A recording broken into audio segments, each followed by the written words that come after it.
contato com a alfarroba, como alimento e tudo mais. A alfarroba, porque eu estava comentando agora com a Heloísa, eu já ouvi falar da minha mãe, dos relatos da Espanha, das árvores em que ela tirava e arrancava e comia com os primos dela, mas eu não faço a menor ideia do que seja isso. Vamos lá. Então, a alfarroba é uma vagem, ela é nativa da região do Mediterrâneo. Atualmente, a Espanha, Portugal, Itália e Grécia respondem por 75% da produção mundial, né, porque é ali que as alfarrobeiras nascem. A vagem a polpa desta vagem é torrada, moída em pó. E esse pó nós utilizamos na formulação em substituição ao cacau. Certo, e me conta uma coisa, ela é plantada aqui, por exemplo, a alfarroba? Não temos no Brasil, porque embora tenhamos até algumas condições climáticas em termos de calor, nós não temos o pico de temperatura que é necessário para que a alfarrobeira produza.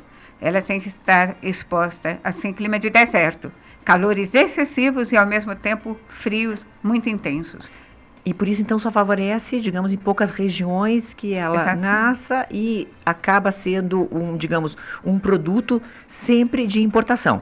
Aqui no Brasil, especificamente, sim. De importação. De importação. A matéria-prima é importada. Bom, então tá. Então, é uma vagem, agora entendi, uma vagem, tá lá numa árvore mesmo, não é planta baixa. É uma árvore.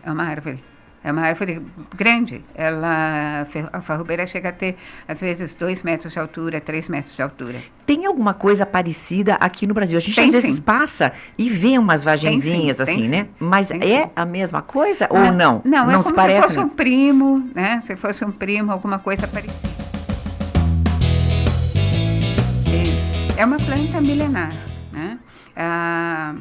Acredita-se que os mercadores muçulmanos, turcos, eles utilizavam na comercialização das joias, porque a semente da alfarroba, elas são bem parecidas, elas têm o mesmo peso, mesmo formato, daí o nome carot quilates, porque eles negociavam joias, era a medida de peso das joias. Ah, entendi. Quilate, carot, entendi. Tanto que carrot em inglês, né?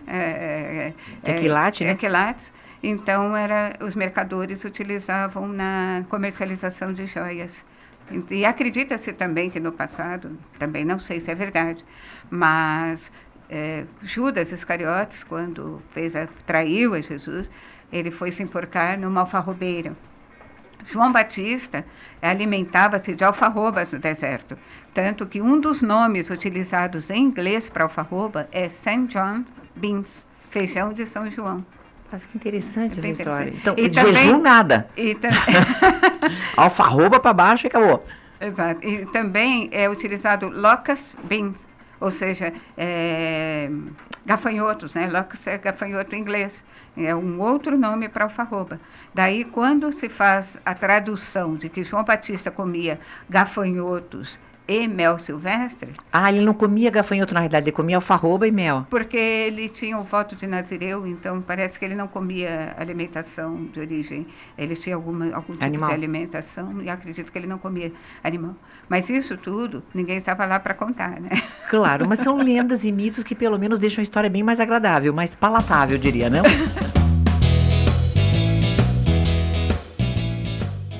Bom, e aí me conta uma coisa, você estava no Canadá com teu marido e quando é que você experimentou a alfarroba pela primeira vez? Então, a alfarroba no Canadá, ela é consumida em pó, como se fosse um cacau em pó. Ou seja, vai misturar no leite, vai é isso? Misturar no leite, fazer bolo, tudo que você utiliza o cacau, você pode utilizar a alfarroba. Né? Você só toma um cuidado com relação à proporção, porque a alfarroba é mais forte, né? Então, nós utilizávamos a alfarroba, mas não como uma rotina. Onde a alfarroba realmente passou a fazer parte da nossa vida foi quando o Carmen foi acometido de leucemia. Teu marido? Meu marido. Certo. E ali, então, é uma história muito bonita. Ele foi dado 10 dias de vida para ele. 10 dias? 10 dias de vida. Desculpe, mas como é isso? Ele teve um tipo de leucemia aguda. Era um caso, à época, extremamente raro e recém-descoberto pela medicina. Eles tinham descoberto esse tipo de leucemia há 4 anos. Isso em medicina não é nada para se fazer um estudo. E como é um tipo muito agressivo, os pacientes morriam antes que eles pudessem desenvolver algum tipo de tratamento. E quando ele recebeu esse diagnóstico, os médicos deram para ele esses 10 dias de vida, mas em 5 dias ele estava literalmente morrendo. Nós chegamos a fazer todos os arranjos em relação a funeral, em relação a como eu faria com as crianças, nossos 2 filhos, nós temos 2 filhos. Nascidos aqui no Brasil ou no Canadá? Nasceram no Canadá. Certo. E eram pequenos, o mais velho tinha 8 anos, o mais novo tinha 3 para 4 anos. E nós acreditamos que naquela noite o Carmine pediu a Deus pela vida dele. Se ele tivesse algum propósito para estar vivo, e que realmente ele fosse poupado. E ele foi poupado. Ele se restabeleceu, já pôde fazer todo o tratamento, o pré-tratamento para receber o transplante de medula. 1 ano depois, ele fez o transplante de medula óssea, a irmã dele foi a doadora. E aí, então, nós reformulamos toda a nossa alimentação. E aí, então, a alfarroba passou a fazer parte, assim, ativa da nossa vida. E carob quer dizer alfarroba em inglês. Então, carob house é um lugar que vocês só vendem coisas que nós são... só fabricamos coisas à base de alfarroba.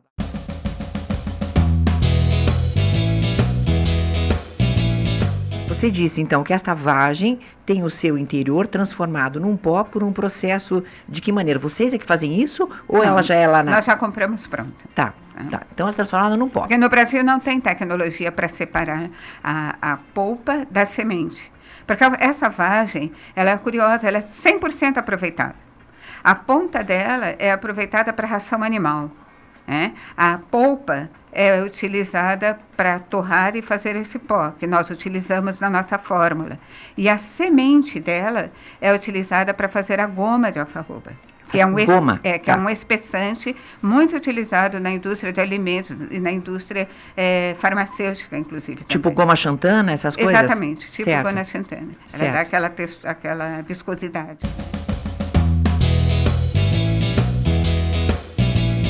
Conta uma coisa, o que acho ruim é que todas as marcas que vi até agora, diz um ouvinte que não se identifica, usam gordura vegetal na composição da barra. Ótimo. Existem vários tipos de gordura vegetal. A que nós utilizamos, ela é equivalente à manteiga de cacau. A manteiga de cacau também é uma gordura vegetal, assim como o óleo de coco também.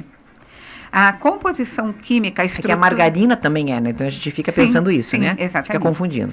Então é importante saber o seguinte, a gordura vegetal fracionada que nós utilizamos, ela é equivalente à manteiga de cacau. Se você pegar a cadeia molecular das duas, elas têm a mesma composição. Ou seja, elas são 60% saturadas. Não é aquela gordura vegetal hidrogenada. Não é hidrogenada, não é gordura hidrogenada.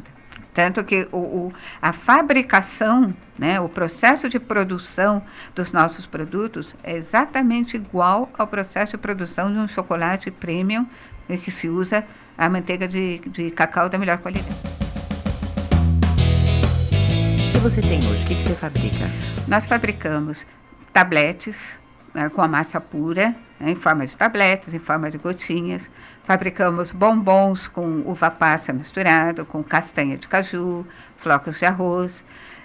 Fabricamos um creme de avelã para passar no pão, um tipo de Nutella, entre aspas.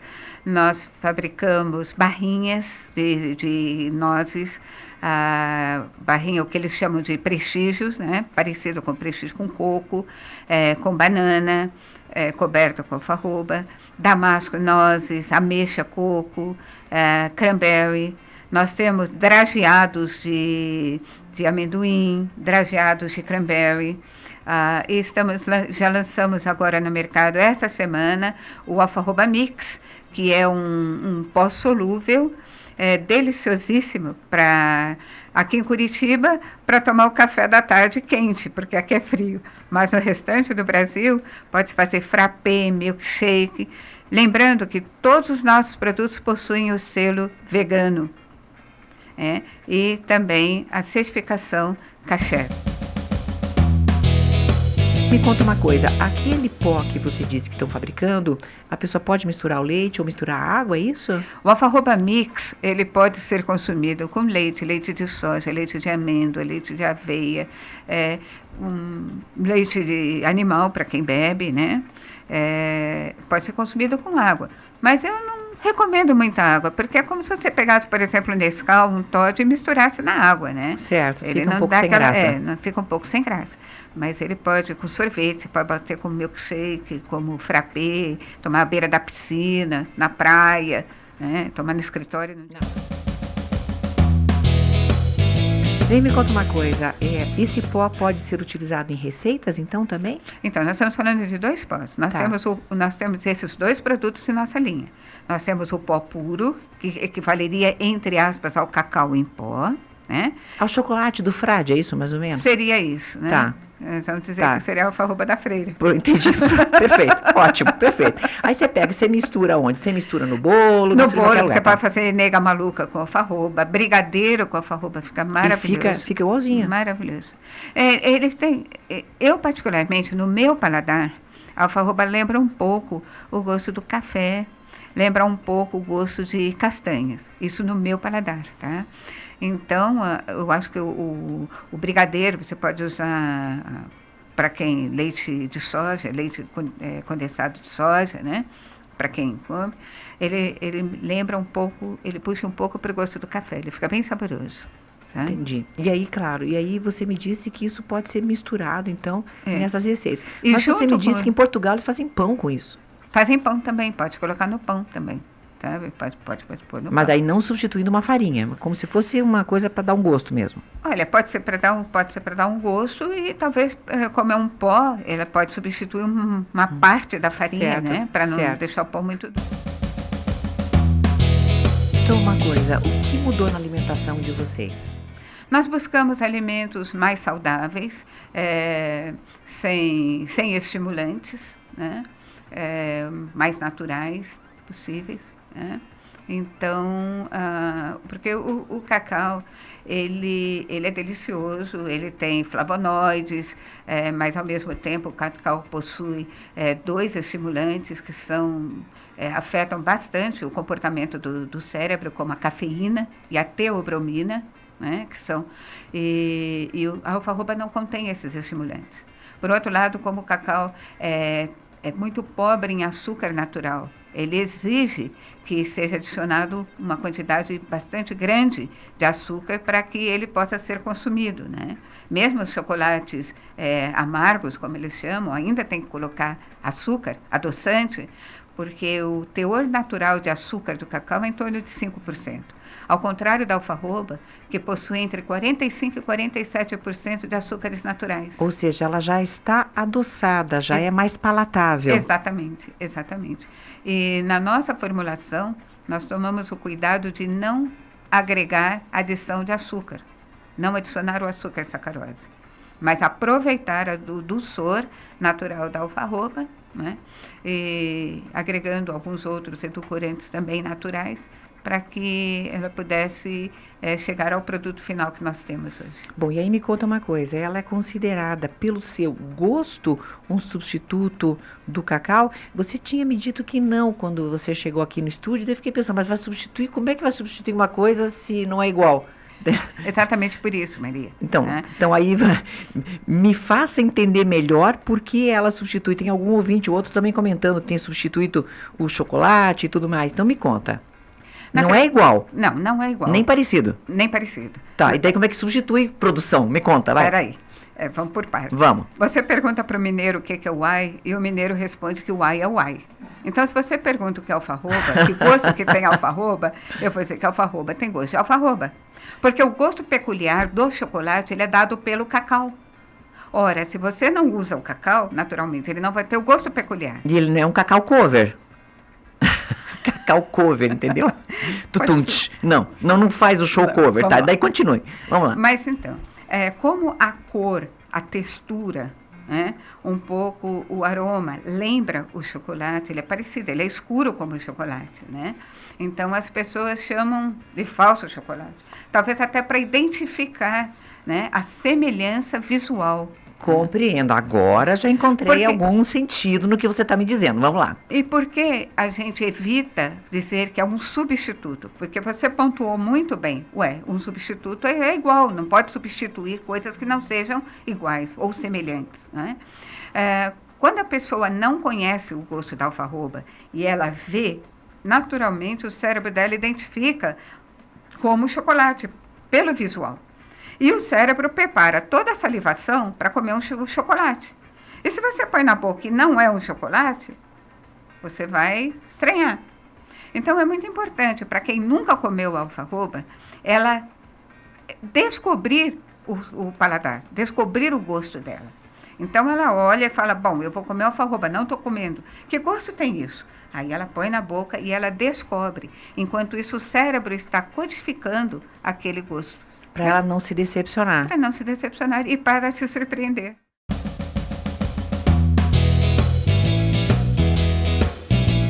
Vamos lá. A Cláudia Gobor, nossa ouvinte, diz o seguinte: adoro alfarroba, fui indicada pela minha nutricionista, não acho diferença nenhuma em relação ao gosto de chocolate. O problema só é o custo, um pouco mais caro, mas é excelente alternativa para os chocolatras. Parece, diz ela, experiência pessoal, que satisfaz mais que o chocolate. Pelo menos é minha impressão. Assim se consome menos quantidade. Você tem essa sensação também, Heloísa? Exatamente pelo fato dela não ter estimulante, né? Então, como ela não estimula, ela não gera essa compulsão. E a outra questão é que, como nós utilizamos fibras, a fibra naturalmente te dá a sensação de saciedade. Pergunta de um ouvinte que não se identifica: a alfarroba tem substituído o chocolate liberadamente para quem tem diabetes? Pronto, agora vamos entrar. Sim, eu digo que sim, porque houve um estudo, foi feito um estudo científico pela Universidade Federal do Paraná. Esse estudo foi publicado, inclusive, por uma revista de nutrição espanhola, em relação ao índice glicêmico da alfarroba. E foi utilizado os nossos produtos também, eles fizeram natural in vitro, e está comprovado que o índice glicêmico da alfarroba é muito baixo. Ou seja, índice glicêmico baixo é aquele que não dá um pico de insulina na pessoa, né? Exato. O índice glicêmico e a carga glicêmica são bem baixos. Então, e como nós não adicionamos açúcar, sacarose na formulação, pode seguramente ser consumido por pessoas portadoras de diabetes.